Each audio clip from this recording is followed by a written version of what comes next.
Order restored, safety returned, criminals running scared. You'd think everyone would celebrate, right? No, you're wrong. I'm Tom McCullough, White House correspondent for the Next News Network. I'm filling in for Gary, who's making his way back from honoring a true patriot. And I'm about to show you something that defies all logic. The very people who've been victimized by DC's crime wave are now defending the criminals. I'm not shocked. They're Democrats. What else do you think they would do? And media elites who work behind armed security are crying fascism. That's like their keyword now.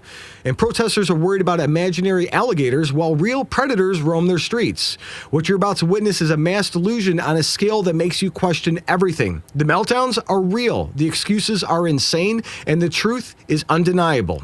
Stick around. So just like these delusional protesters ignore reality about crime, many ignore what aging does to their skin. While liberals demand taxpayer-funded programs that never work, your body's collagen production declines every year, and that's biological fact. By 40, those levels have crashed, leaving wrinkles and sagging skin. But here's what works. Ageless multi-collagen, 5 types of collagen from four premium sources, perfectly absorbed by your body. No government program needed, just real results. So while protesters whine about imaginary problems, you can solve a real one. Visit healthwithgary.com for 51% off. So stop complaining and start reversing aging today. So listen to this. Law and order is returning. Criminals, they're fleeing. Citizens are rejoicing. But these protesters, they're defending the chaos. Like they're out there saying they want more criminals. They claim Trump's targeting minorities while ignoring that minorities are crime's biggest victims. Their solution? More taxpayer programs, more fear. Detention centers where alligators live. You heard that right. They're scared of where the alligators are living. Take a look. Great.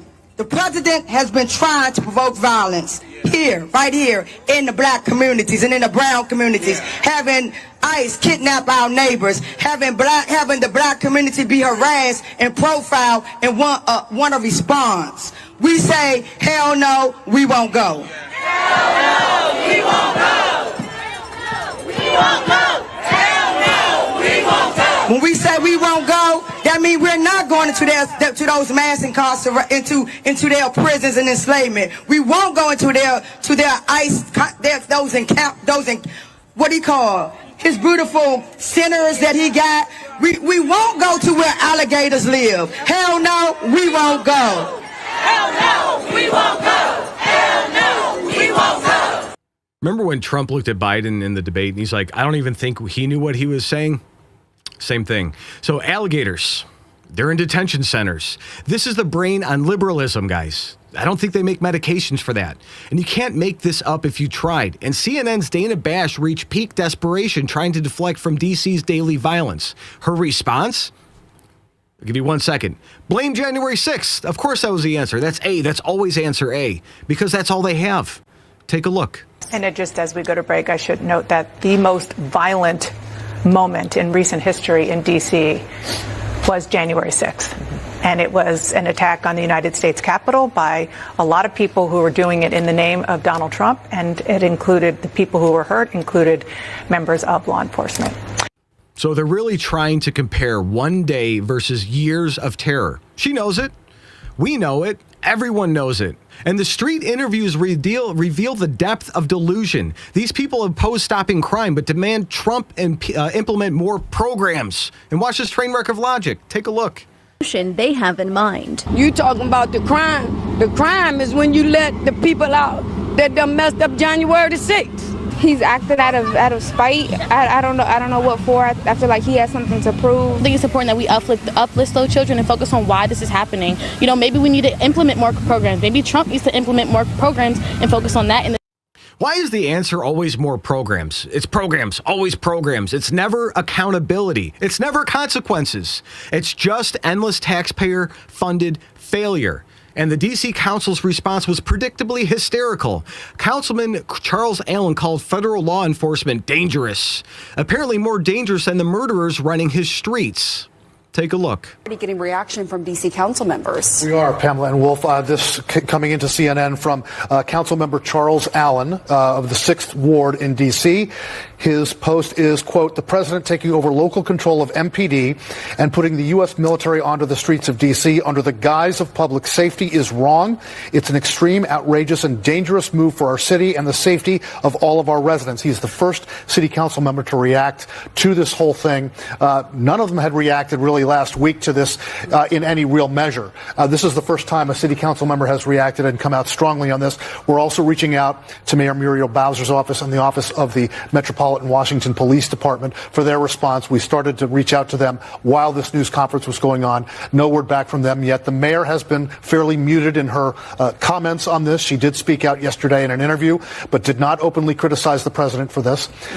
It's an extraordinary move. We have to point out, never before in American history has a U.S. president taken over control of the Metropolitan Washington, D.C. Police Department. How is this going to work on the streets? How is it going to work from a command and control standpoint? That is a huge, huge question. And, of course, his threat to do this in other cities, we'll see how that plays out. I think you got to see how it really plays out here first. Right.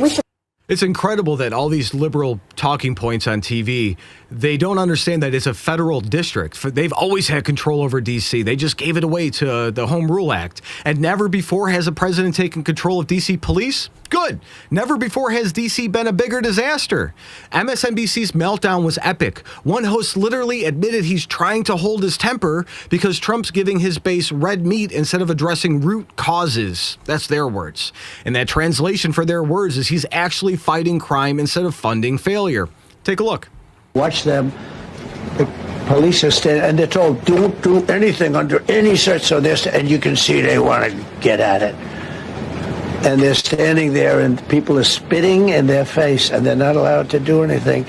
But now they are allowed to do whatever the hell they want. Whatever the hell they want, as if police have been not doing anything before this, Eddie. What do you make of that? Whatever the hell they want. Chris, to be honest with you, I'm trying to hold my temper. I think that's an ongoing argument that he's having in his head with Black Lives Matter. There's an ongoing argument that he's having with the questions around criminal justice reform and police reform. It's interesting that he really doesn't really care about what's actually happening in D.C. on a certain level, because he's not trying to get at the underlying root causes. He's not looking at examples of how to address rising crime rates that doesn't require a form of policing that leads to increased incarcerality and the like. Let's look at what's going on in Baltimore. Let's look at what's happening actually in places like Baltimore and Chicago, right? So part of what we have to do is to understand. And Oakland, we have to understand this, Chris, within the context of Donald Trump's racial politics and within the context of his effort to get Epstein off the front pages. I understand David's point. But when we try to treat this as a rational response, then we lose sight of the actual politics that's being played here.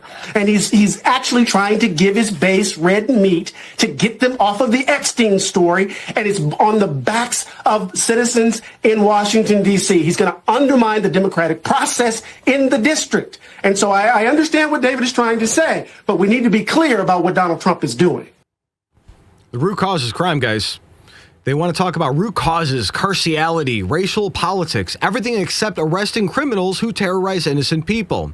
And even ABC News couldn't hide reality. Their own reporter admitted being jumped near their bureau, colleagues shot, cars stolen daily.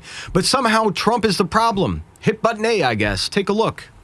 We've been talking so much about the numbers, and yeah, usually that's how you play devil's advocate, is you talk about, oh, well, stats say crime is down. However, I can tell you firsthand here in downtown D.C. where we work, right here around our bureau, just in the past 6 months, there were 2 people shot. 1 person died, literally 2 blocks down here from the bureau. It was within the last 2 years that I actually was jumped walking just 2 blocks down from here. And then just this morning, one of my coworkers said her car was stolen a block away from the bureau. So we can talk about the numbers going down, but crime is happening every single day because we're all experiencing it firsthand while working and living down here. Their own reporters are getting mugged. Their own reporters are getting shot at, carjacked. But listen, Orange Man bad for stopping it. CNN tried downplaying the weekend arrests as low level. ignoring the fact that illegal firearms, dangerous drugs, and wanted criminals were captured, and their desperation is showing.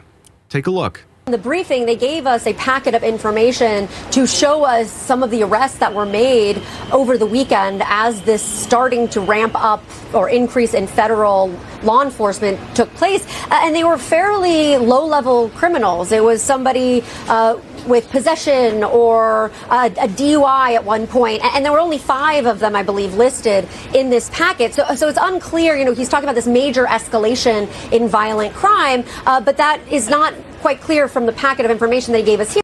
The mental gymnastics these reporters have to do. Like, seriously, illegal guns are low level now?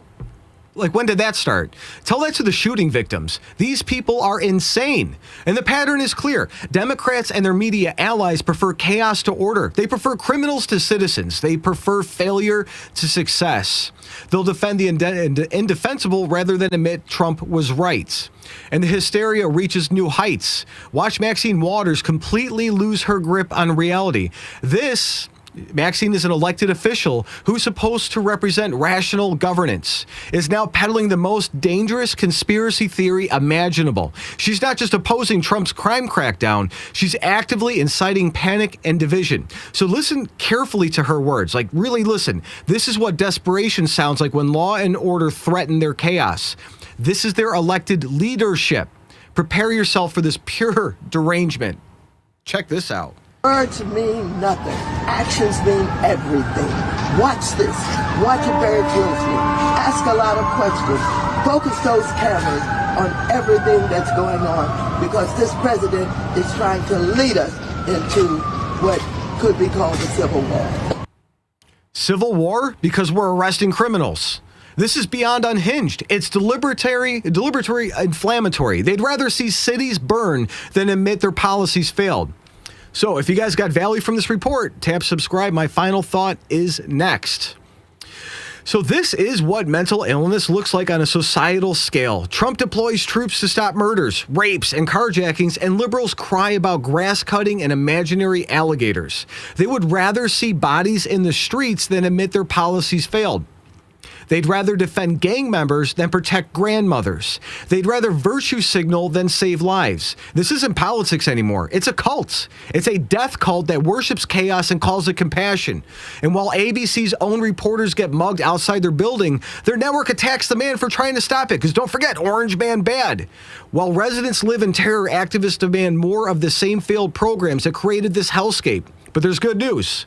Their tears mean Trump's winning. Their meltdowns mean criminals are losing. And their panic means America is healing.